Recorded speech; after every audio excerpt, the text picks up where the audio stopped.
Ruth Lenz and Dustin Budish are both from Reno, and they make beautiful music together. They're both principals in the Reno Chamber Orchestra and the Reno Philharmonic. They've traveled the world with music and decided to settle down here in Reno. And they both got a professional boost from the Reno Chamber Orchestra's College Concerto Competition. San Francisco is known for her Golden Bridge, her majestic views of the water, her famous skyline. And now she is also home to a new medical trend. That's when I was discharged. It wasn't hard to find Ray Goronsky in Carson City. He flies his flag proudly every day that weather permits. And he was proud to recall what he went through 70 years ago today. Ray was a navigator on a B-24 bomber stationed at Tiburon Air Base and assigned to the first strike at Normandy.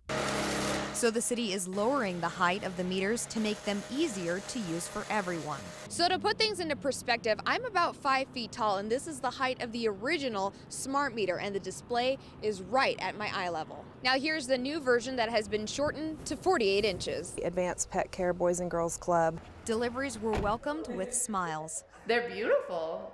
I love roses. They're my favorite. Thank you, Ethan. The next stop? The Boys and Girls Club. Were you expecting these flowers? No. The reactions were priceless. Meet the band. Dave Barry is the band leader. And he's also a singer, songwriter, and guitarist. Cliff Porter is uniquely the lead vocalist and drummer. Brady Carthen jams on the bass. Eric Matlock rocks the keys. And together, their infectious grooves appeal to large audiences. It's just after dawn in western Nevada, and while most of the rural area's residents are still sleeping, some of its most colorful ones are busy, doing the same thing they do every year right around this time. These feathery Nevadans are our native sage grouse, performing their annual mating dances among the clumps of sagebrush. If you've spent some time in the Silver State, no doubt you've heard of them, but you probably haven't seen them.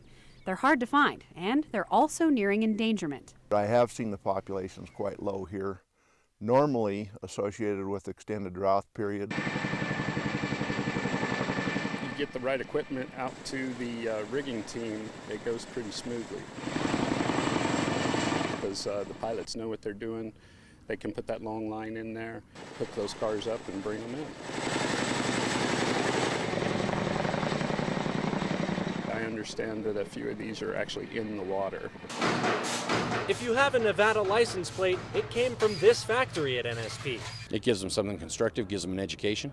In fact, prisoners must first get an education to even apply for jobs at the plate shop or any of the other prison industries here. Like this bookbindery, which acts as a printing office for the state and also takes orders from the public. The inmates here are medium security. Most don't have life sentences. The Stillwater Refuge is also an oasis for visitors that come here to enjoy the wildlife, the views, and the silence. You're only 15 miles outside of town, but you feel like you're out in the wilderness. It's that quiet and peaceful out here.